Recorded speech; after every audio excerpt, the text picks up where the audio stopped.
Francisco Alfaro, que es profesor en la Universidad de Zaragoza, profesor de ayudante doctor en estos últimos seminarios de investigación, que nos quedaría uno más todavía del profesor Francisco Comín, del que os avisaremos en breve. Profesor en la Universidad de Zaragoza, navarro de nacimiento y de adopción casi en los últimos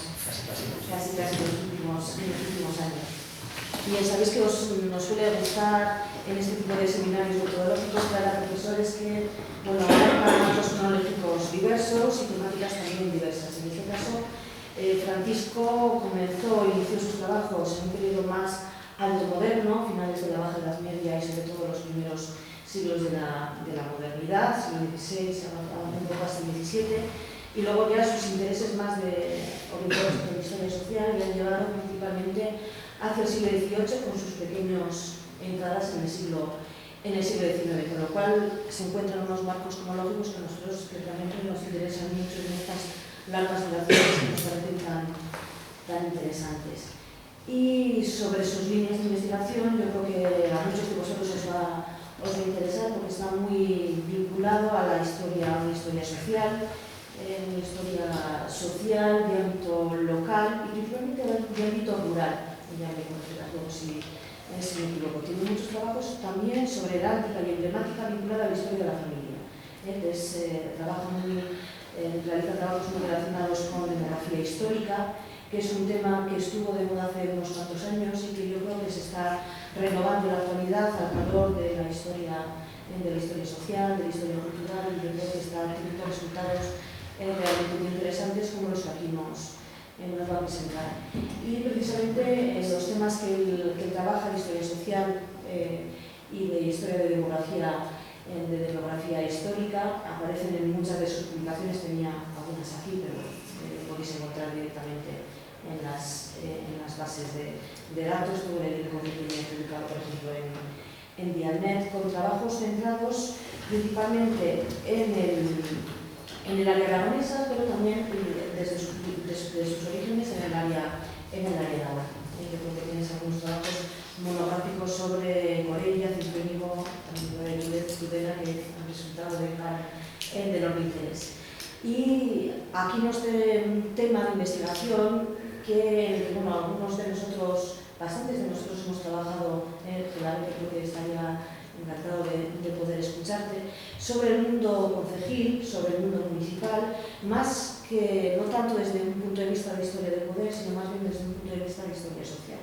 Y en este caso sobre un tema que nos puede llegar a apasionar, que es el mundo de la insaculación y del azar. Y ya te trasladaré la pregunta que nos ha hecho Marín Escarzolio desde Buenos Aires, diciendo, ¿había azar o no había azar? Es la respuesta, además de desear estar aquí con todos nosotros, pero realmente hay azar o no hay azar en las insaculaciones.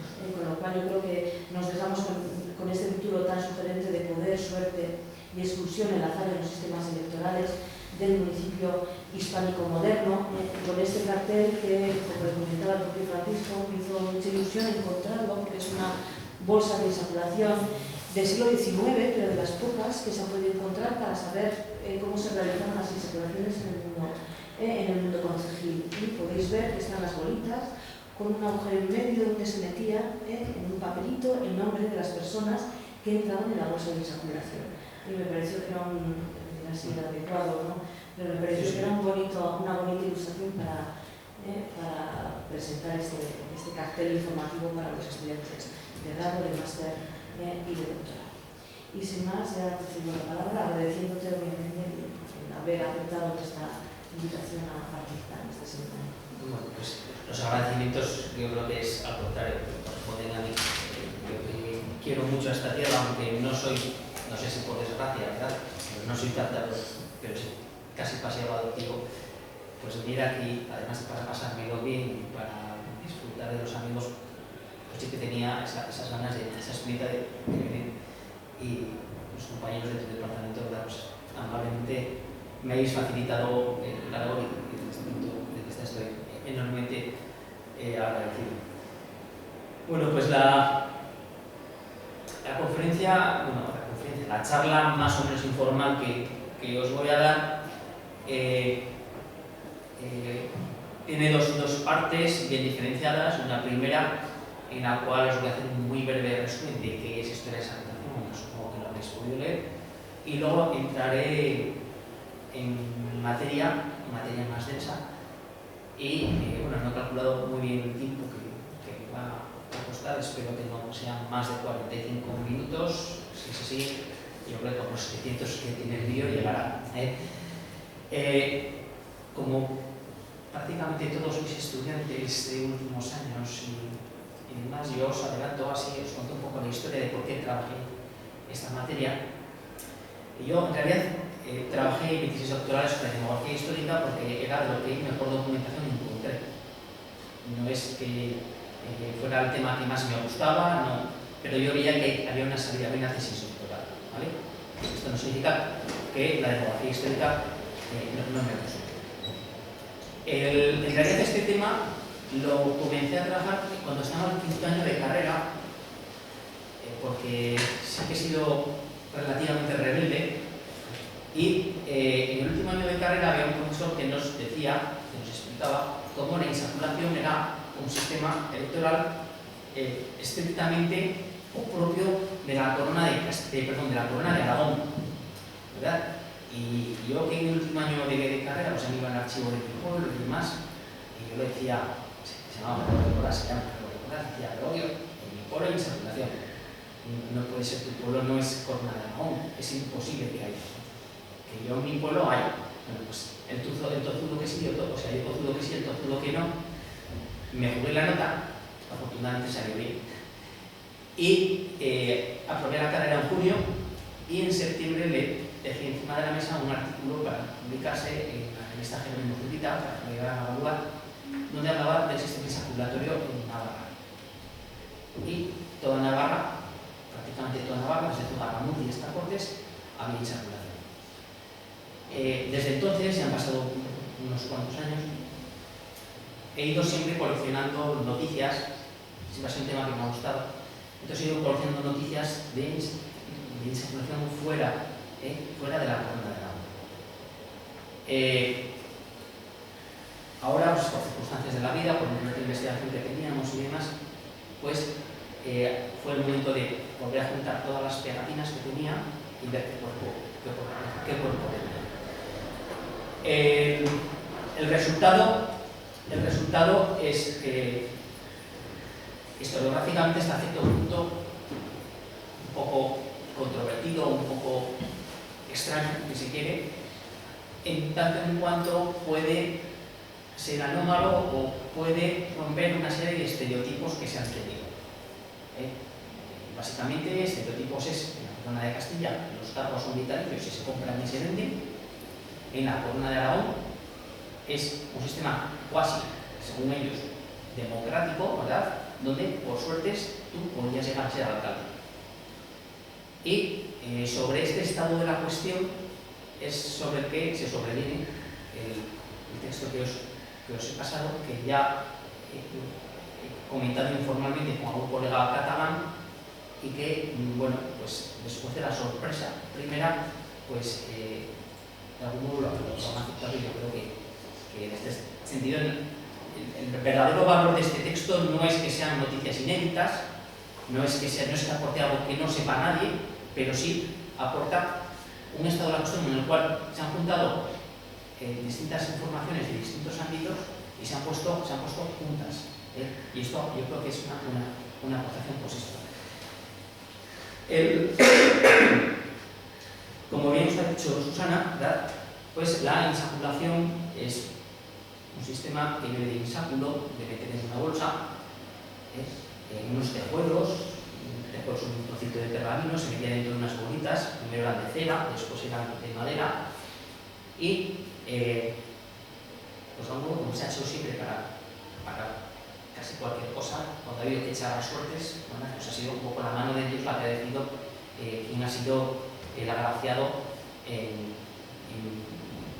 para cualquier premio o para cualquier cargo. Se escribían unos papelitos, se metían dentro, estos son hermanos de los que están en el cartel, estos son de Borja. Durante todo el año durante todo el año se guardan estas bolsas dentro de unas arcas que se llaman arcas de oficios, que las arcas de oficios tienen la curiosidad de que tienen siempre más de una llave. Normalmente suelen tener 3 llaves, 4 llaves, 5 llaves en función de los oficios que había. Y el que ostentaba ese cargo atesoraba, guardaba la llave durante todo el año. De tal modo que solamente se podía abrir el arca cuando se ponían todos de acuerdo. Esto lo hacían porque había diferentes intereses y una forma de hacer, entre comillas, trampa, digamos, si pensábamos de las trampas, que se hacían como hoy, y era una forma un poco de garantizar, una forma garantista de que no se manipulaba las reglas. ¿Cuál es la licencia de la insaculación? Bueno, pues como veremos cuando entremos en materia en sí, pues para los catalanes o los aragoneses o los valencianos, los historiadores de la Corona de Aragón, siglos XVI y XVII. Se acabó. Llega la guerra de sucesión, pierden una serie de derechos y se acaba la insaculación. Entonces ellos, históricamente, historiográficamente, la insaculación es un tema del siglo XVI y XVII. La insaculación se utiliza hoy para muchas cosas. Y ya no solo para sortear los equipos de la Champions. ¿Vale? En México, por ejemplo, aquí lo veis, mesa de insaculación número 3. Determinados cargos públicos se siguen haciendo por insaculación. El 22 de diciembre, el sorteo es un sistema de insaculación. Y ya justo antes para terminar esta avanzadilla, este sistema de suertes aleatorio, historiográficamente, como digo, se ha circunscrito al ámbito que veis aquí en rojo, y de algún modo lo que viene a aportar el texto que yo os he traído es que es un mapa muy impreciso, no es exactamente así, pero cuando menos en estas regiones sombreadas fuera de la Corona de Aragón se utilizó en algún momento. Y en los lugares que están en blanco, hombre, eso de rellenar los silencios con posibles no se puede hacer y yo no lo hago. Pero cara a futuros estudios, deciros que existe un alto grado de probabilidad de que en estos lugares también hubiera insaculación, ¿vale? En algún momento. El trabajo, y ahora ya entro en materia, el trabajo que os he presentado yo he buscado, elegido no dónde hay insaculación, sino cuando la insaculación era aplicada exclusivamente para elegir a los alcaldes y a los regidores, al ayuntamiento. Para elegir los cargos menores, los veedores, los muralafes, los almorafes, los almerinas, los que queráis, los tesoreros, para esos ha habido muchas veces insaculación. Las justicias locales, en muchísimas localidades se han elegido por insaculación. En Castilla, nuestra región, ¿vale? Pero esos, para este trabajo, no me interesan. No me interesan porque a mí, yo en este caso quería que ver con la punta de la pirámide, ¿vale? Con la cúspide de la clase política, si se puede llamar así, de cada lugar. La insaculación, y es uno de los elementos por el cual yo creo que no se han puesto muchas veces en común los diferentes textos, es que en distintas regiones hispánicas ha recibido distintos nombres. Para las personas de la Corona de Aragón, insaculación es insaculación. Para los navarros, insaculación no viene de saco, viene de sículo. Es un error, ¿vale? Es inseculación, de insecula século. Es falso. Pero ya los han trabajado igual. Para los manchegos o los extremeños es el encantaramiento. ¿Por qué? Pues porque en vez de meterlos en un saco, los metían en un cántaro. Pero eso es, puedes llamarlo como quieras. Son distintos nombres de una misma cosa.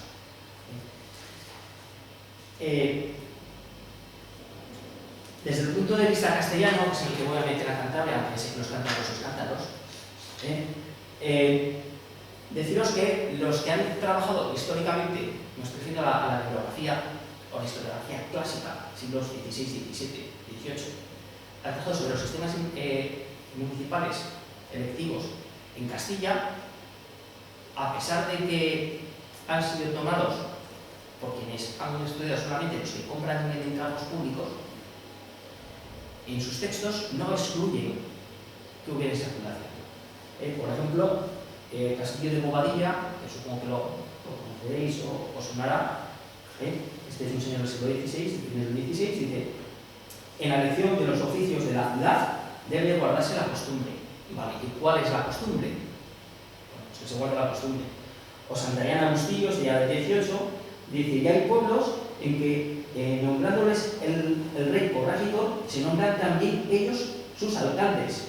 Y aun fuera de la costumbre o privilegio, hay casos en los que compete a los pueblos la facultad de nombrarse jueces que les gobiernen. ¿Vale? ¿Y cómo se nombran ellos mismos alcaldes? Alcalde y juez ordinario es lo mismo, ¿vale? De mismo modo que alcalde mayor y juez del crimen viene a ser lo mismo. Bueno, pues otros clásicos, como Guardiola, por ejemplo, también del 18, viene a decir lo mismo.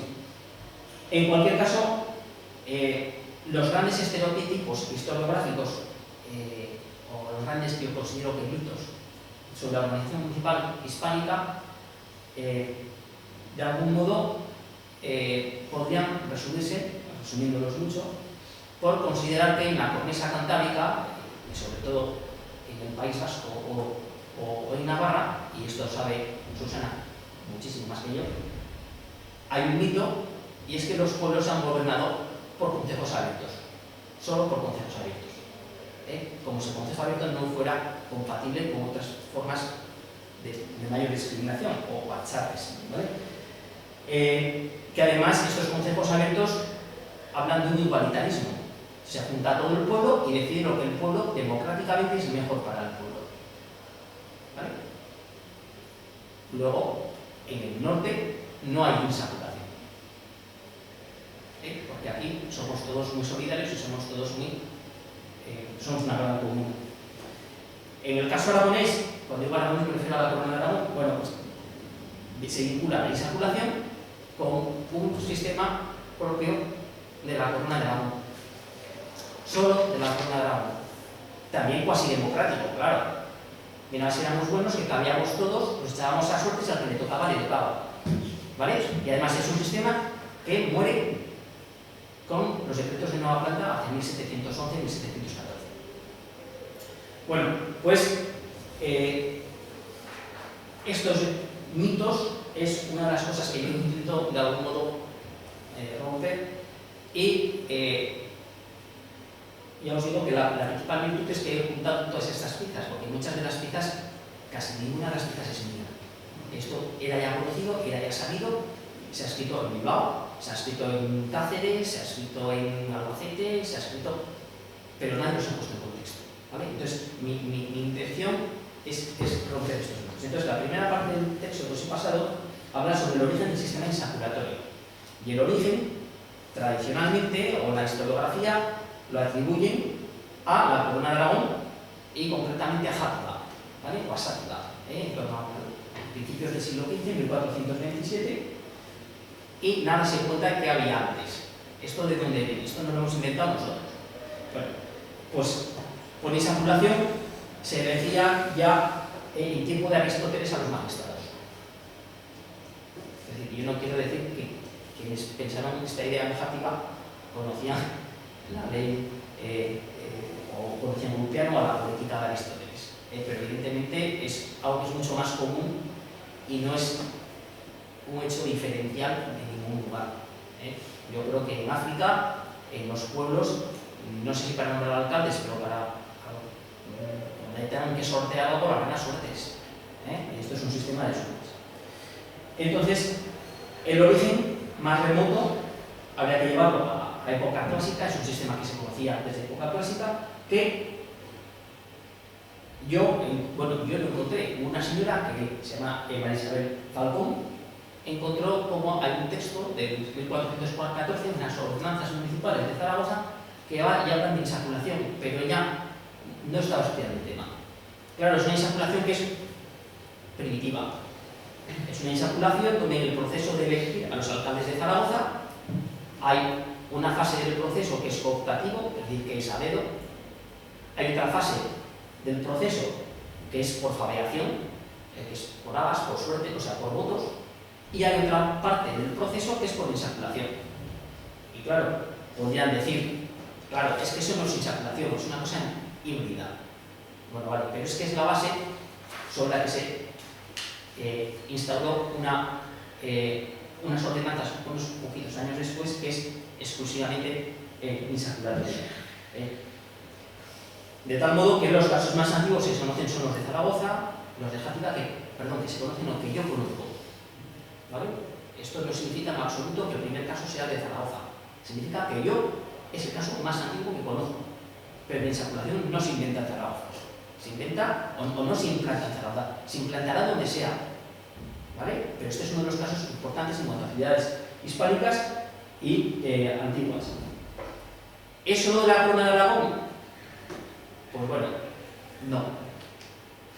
Muchísimo antes que en Barcelona, muchísimo antes que en casi todas las localidades de la Corona de Aragón, se implanta en Bilbao.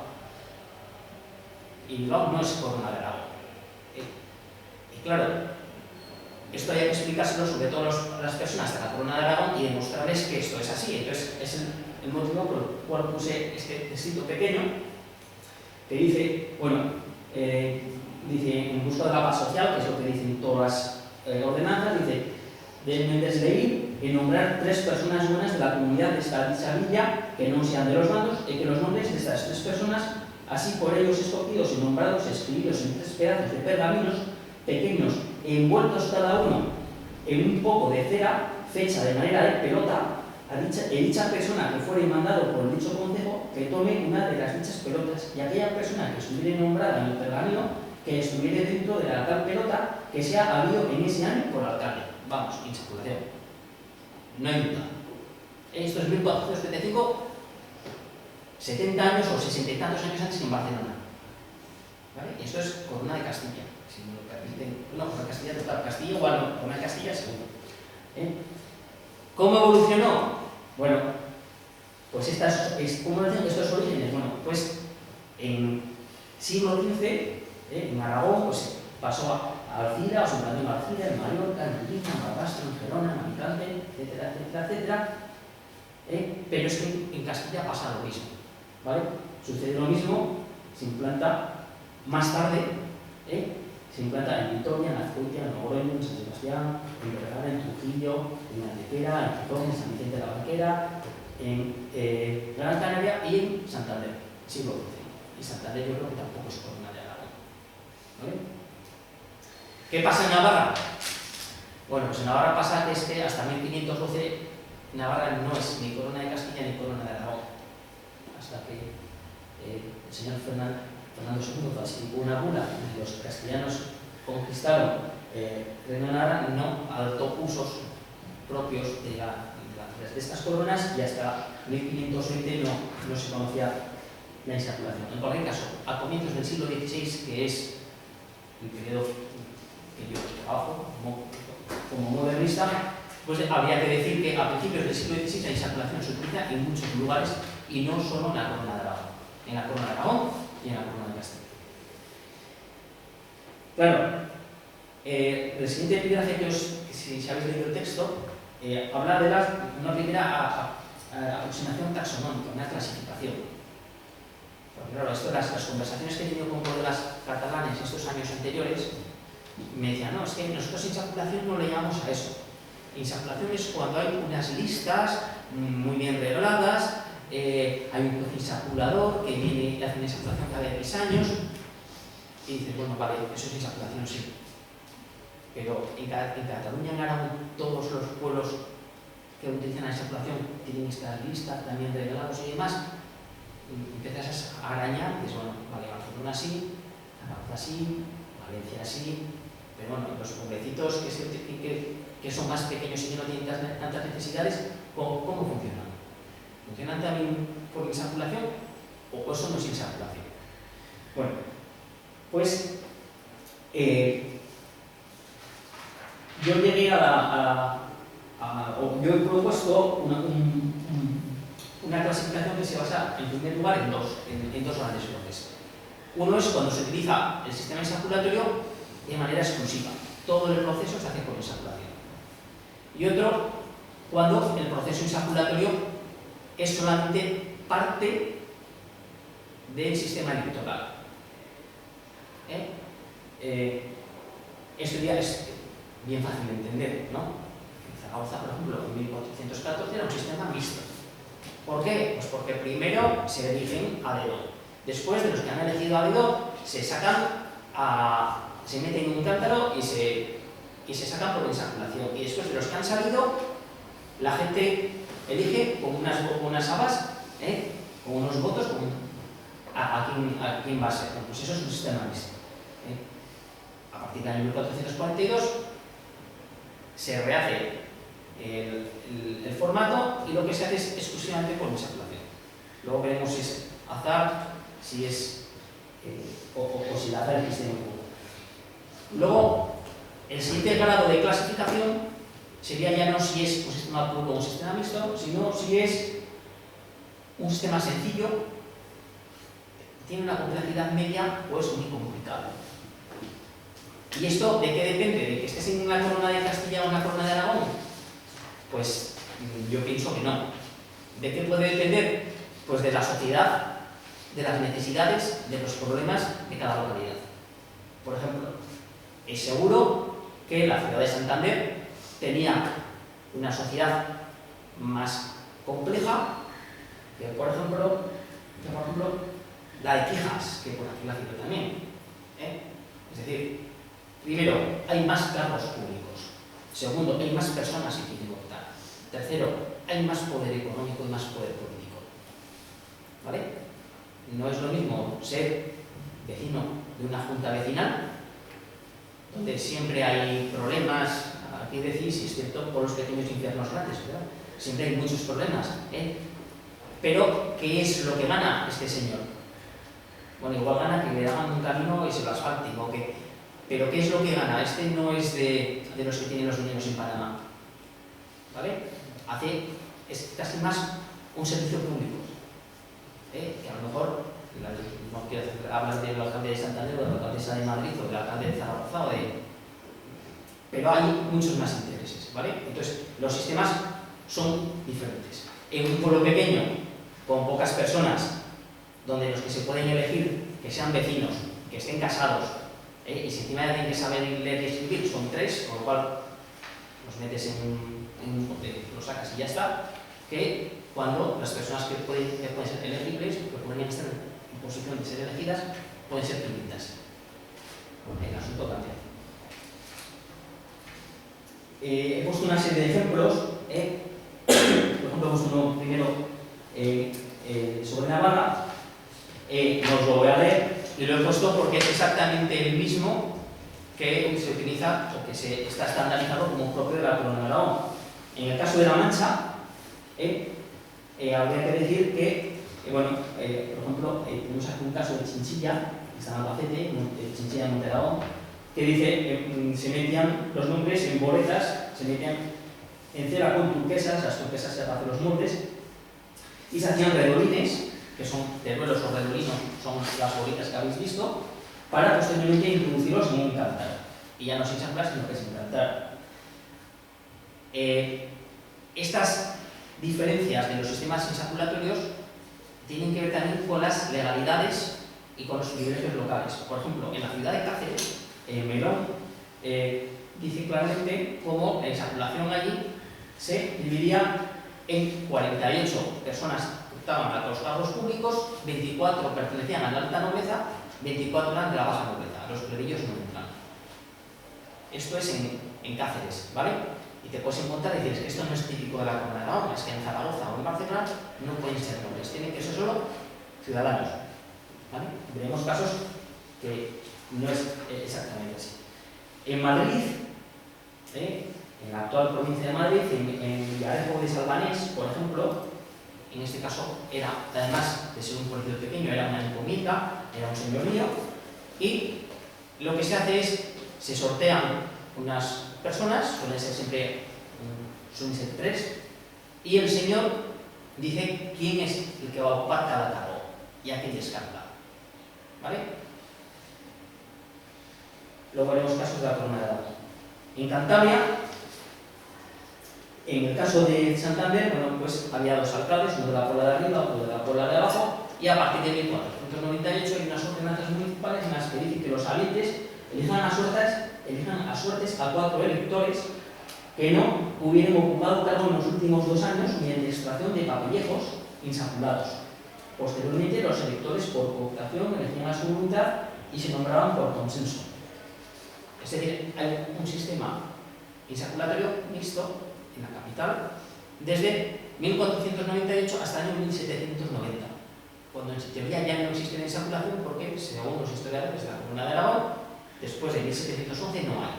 Bueno, pues en el año 1790 hay una nueva ordenanza en la ciudad de Santander, es un poquito más larga, que dice: habiendo dictado la experiencia el poco fruto de aquella regla, de la anterior, de la medieval, de por lo que ordinariamente se escogían para electores aquellos que ya habían prestado sus votos a los mismos, que los nombraban. En adelante, a partir de 1790, los de ayuntamiento nombrarán posibles sucesores en sus empleos por medio de sus votos que darán después de juramentados, debiendo cada uno proponer a 2 personas beneméritas para cada empleo que se haya de proveer y no más. Hecho por el escribano cómputo de los sufragios, se insacularán, es la palabra que utilizan, los que tengan el mayor número de votos, 2 para cada oficio, según se ha dicho, escribiendo sus nombres en pequeñas cédulas e incluyendo cada una en sus cajas redonda o cascabel de plata. Es decir, aquí en Santander, yo como soy más paseo, más de la playa, los santandereses un poco más ibaritas, pues en vez de hacerlo de madera o de una bolita de cera, lo hacías de un cascabel de plata, que es más noble, ¿vale? Y se extrae. Es un sistema híbrido, pero es un sistema insaculatorio. No es un nombramiento vitalicio para siempre porque lo has vendido.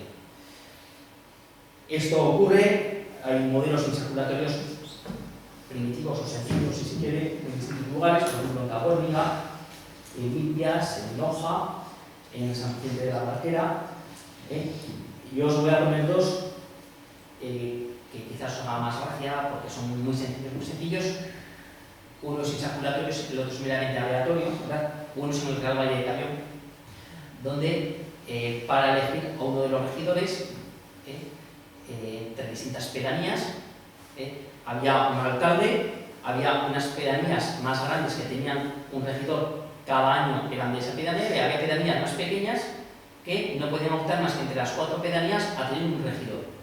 Y como no habían llegado a un acuerdo de que cada año fuera una pedanía diferente, se la jugaban a suertes. Entonces, los de Esles, Totero, Lloreda y Argovilla dicen que habiéndose hecho 4 cédulas iguales escritas con el nombre de dichos 4 lugares, en cada una el suyo, y reconocidos por procuradores, se envolvieron y echaron un sombrero en donde se le dieron algunas vueltas y por su merced se sacó una. Es decir, vale, a suertes, ¿vale?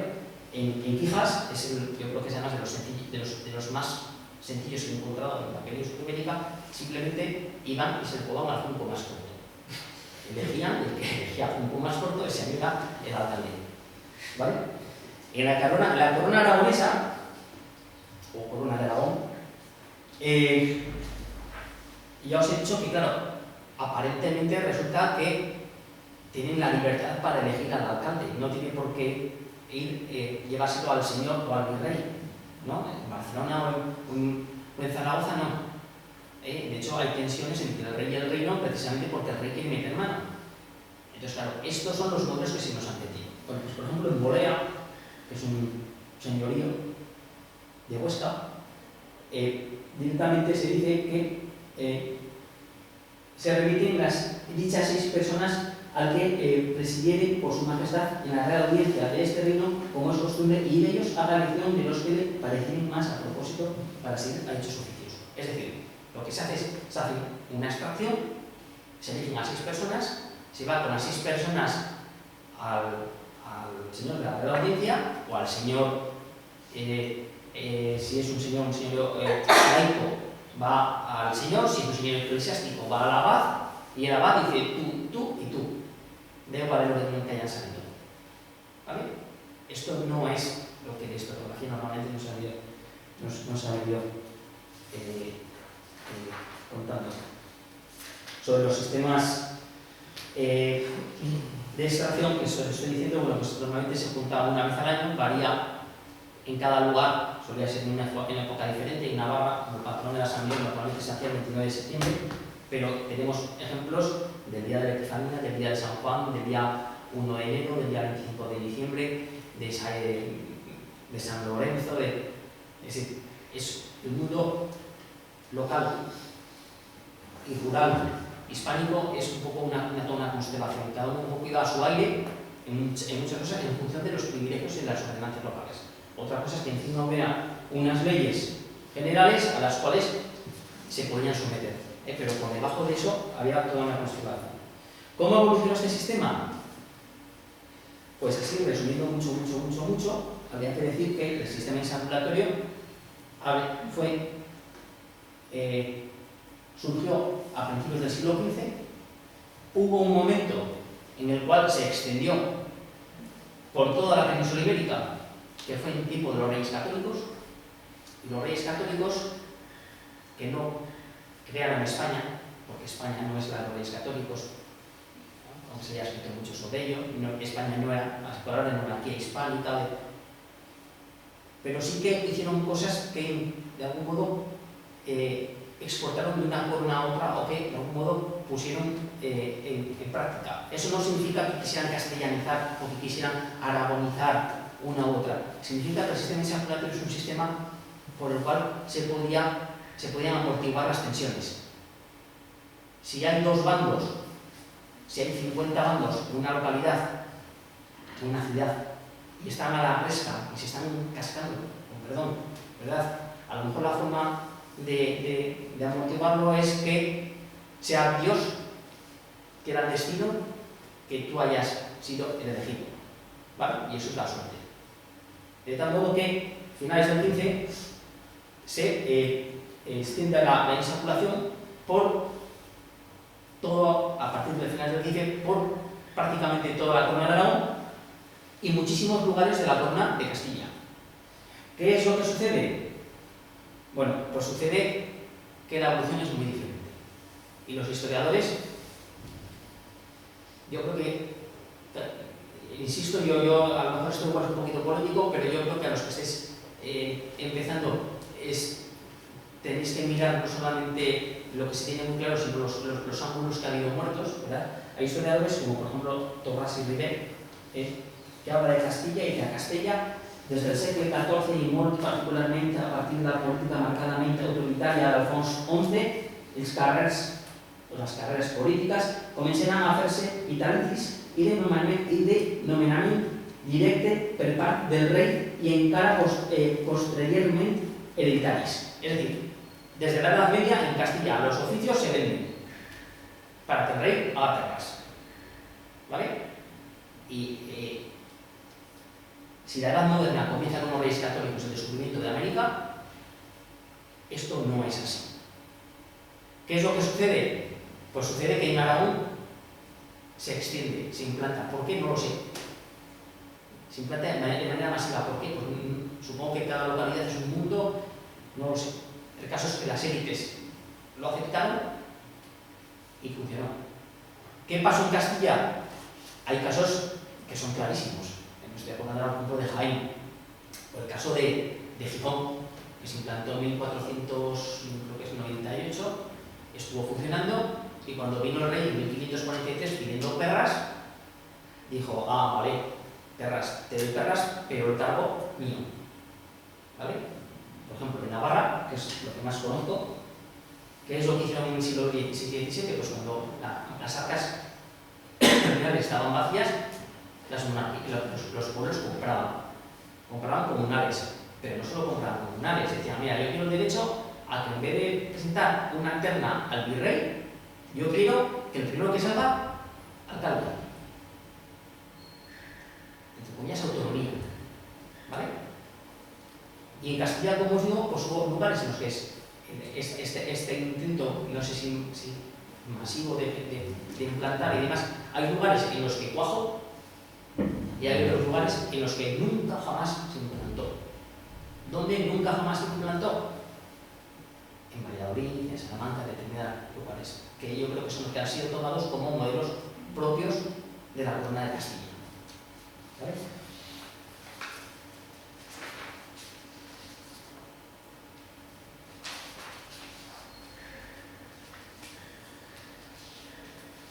En cualquier caso, el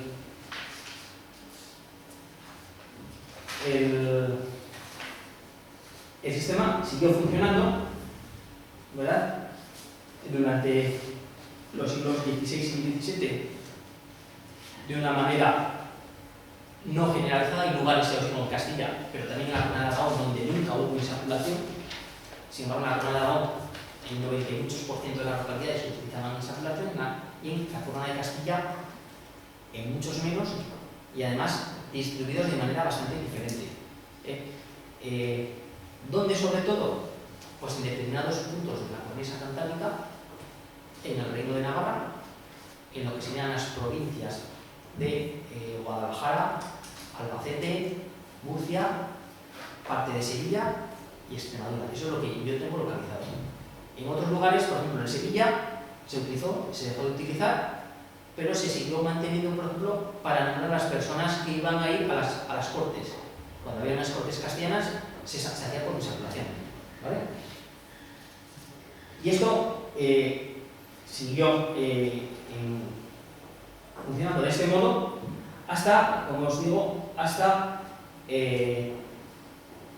Guerra de Sucesión, hasta principios del siglo XVIII. A principios del siglo XVIII, todos habéis oído hablar, supongo, de los decretos de Nueva Planta, y tiene que ver evidentemente con una guerra en la cual, de algún modo, el monarca, el rey legítimo, esto a veces es complicado, sobre todo para los miembros de la Corona de Aragón, que se sienten ofendidos con Felipe V, porque Felipe V es el que está designado por Carlos II.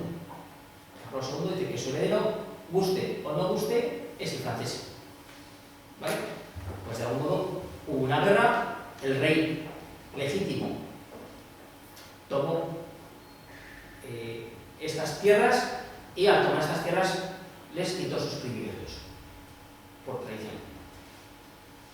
En el caso de Aragón, les quitó el fuero a principios en 1711, y en 1714 les devolvió el derecho civil aragonés, que hoy sigue vigente, que el derecho civil aragonés en buena medida es lo mismo que los fueros, salvo por las cláusulas que establecen las relaciones entre, entre comillas, el reino y el rey, entre el Estado y la provincia, ¿vale? Como demás es lo mismo.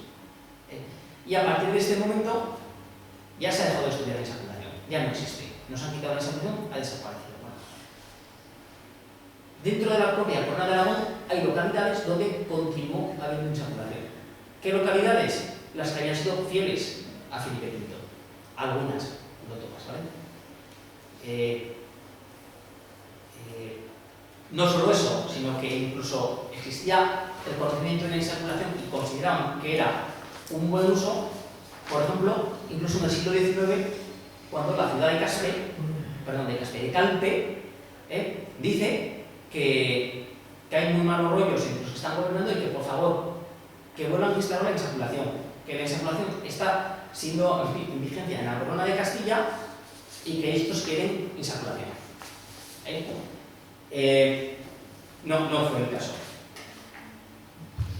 ¿Qué pasó en la Corona de Castilla? Pues bueno, pues en la Corona de Castilla, en algunos lugares, como por ejemplo en Bilbao, que se conocía desde 1435, continuó en plena vigencia durante todo el siglo XVIII y durante buena parte del siglo XIX. Es decir, la insaculación no acaba en 1711, sino que acaba en torno a 1844. Y esto no es edad moderna, pero para muchas cuestiones es antiguo régimen. Yo que soy de pueblo, tengo la suerte de ser de pueblo. Yo muchas veces digo que cuando he estudiado a mi pueblo, el antiguo régimen terminó cuando llegaron los tractores. En algunos casos, dudo que haya llegado todavía el nuevo régimen, ¿vale? En cualquier caso, como os digo, pervivió hasta 1844. Una pregunta importante, dos preguntas importantes. Una de ellas es ¿por qué los historiadores de la Corona de Aragón han admitido o han dado por bueno que los ayuntamientos, que los concejos, que las elecciones municipales en su corona, a partir de los decretos de Nueva Planta, se castellanizó? Claro, una pregunta importante es ¿a qué le estás llamando tú Castilla?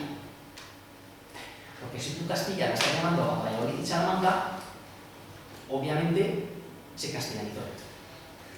Si tú estás llamando Castilla a las encomiendas, por ejemplo, madrileñas, a Cáceres, a Extremadura, le estás llamando Castilla al País Vasco, le estás llamando Castilla a Cantabria, le estás llamando Corona de Castilla a Navarra, evidentemente han cogido un modelo de los que había en Castilla, pero han dejado otro. ¿Vale? Esta sería una cuestión que yo considero que es interesante, ¿sabes? Bueno, ¿qué es? Porque la corona de Aragón no es Aragón, los catalanes hablan de la corona catalano-aragonesa, que no ha existido nunca. Y los aragoneses dicen, no, es que era corona de Aragón. No, era corona del rey de Aragón. Es decir, la corona de Aragón no es Aragón. Aragón era el territorio que menos peso tenía en la corona de Aragón. ¿Vale? Y en Castilla sucede un poquito lo mismo. La otra cuestión interesante es por qué les quita a los miembros de la corona, a los pueblos de la corona de Aragón, por qué les quita el sistema electoral insaculatorio. ¿Por qué les quita? Tiene que haber un motivo. ¿Por qué les quita a ellos y no se lo quita a la ciudad de Bilbao después de la machinada o de la zamacolada? ¿Por qué no se lo quita a Bilbao y por qué sí se lo quita a Aragón? ¿Es que en Bilbao era más una algarada, una revuelta provocada por carestía, por subsistencias, y la otra era más una cuestión política? No es concebible. Es decir, no es concebible, seguro. Son distintos momentos, son distintos periodos, son distintos protagonistas, lo que queráis, pero también hay una revuelta que perfectísimamente la corona podría haber dicho: tú me has traicionado, tú vas fuera, ahora voy a controlar de ello. Y en Bilbao lo que se hace es, no, suprimimos los bacharres, los concejos abiertos, ya no hay concejos abiertos, y a partir de ahora que quiera estar insaculado, que sea más recto, que tenga como mínimo 10 ducados, y la chusma que se vaya fuera.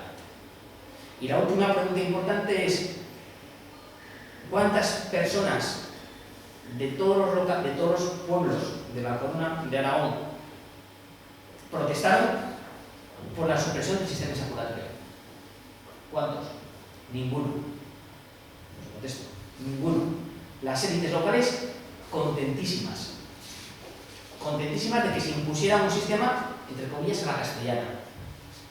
¿Por qué? Pues en mi opinión, porque el sistema insaculatorio es un sistema por el cual se podía colar mucha gente.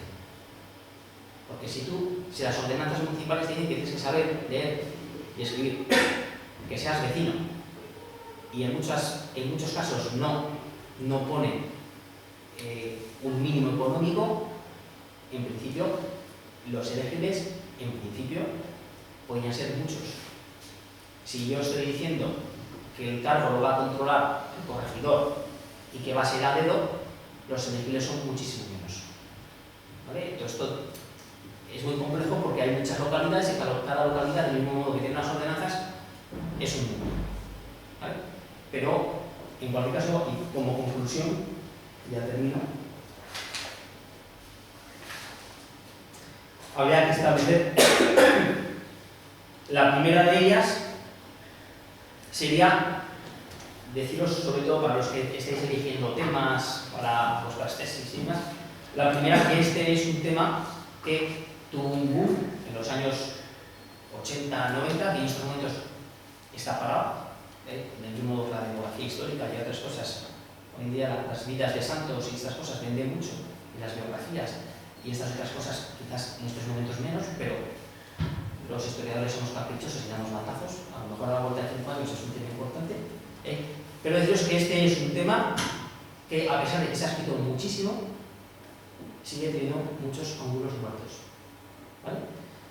Este es uno. La otra, habría que decir que el sistema insaculatorio es un sistema utilizado y empleado tanto en la corona de Aragón como en la corona de Castilla. ¿Vale? La tercera gran conclusión, si de conclusiones se puede hablar, idea, sería la de que probablemente el gran éxito del sistema insaculatorio no radica en que los pudo exportar los reyes católicos ni quien quiera, sino en que es un sistema que es fácilmente adaptable a la realidad de cada municipio. ¿Vale? Se puede adaptar. Vale para un pueblo que tenga 50 habitantes y vale para la capital. Es adaptable. La otra idea importante sería, una vez más, hacer hincapié en que es un sistema que tiene distintos tiempos. Se habla de la Europa de las 2 o de las 3 velocidades, pues el sistema ejaculatorio tuvo distintos tiempos. En la corona de Aragón fue muchísimo más importante que la de Castilla en cuanto a implementación, en un tiempo mucho más breve.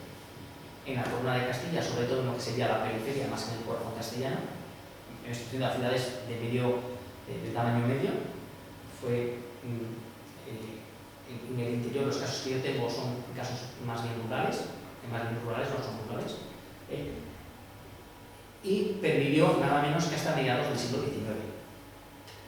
Hasta mediados del siglo XIX. También deciros que hasta mediados del siglo XX la población española era básicamente rural. Cuando se dice, no, es que era también rural. Quizás el poder no estaba en los pueblitos pequeños, pero la población sí.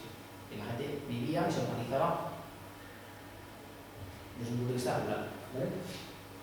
Y la última, en este caso sí que es conclusión, porque no puede ser menos, es que todo este sistema de elecciones municipales en la que los distintos reinos, las distintas coronas y los distintos municipios tenían comportamientos relativamente diferentes, pues se igualaron, se homogenizaron en la ley, a partir de la ley de la legislación municipal de ayuntamientos de 1844, que tampoco se puede decir que fue 1844, porque tardó en implantarse en ocasiones hasta 1847 y 1847 en distintos puntos.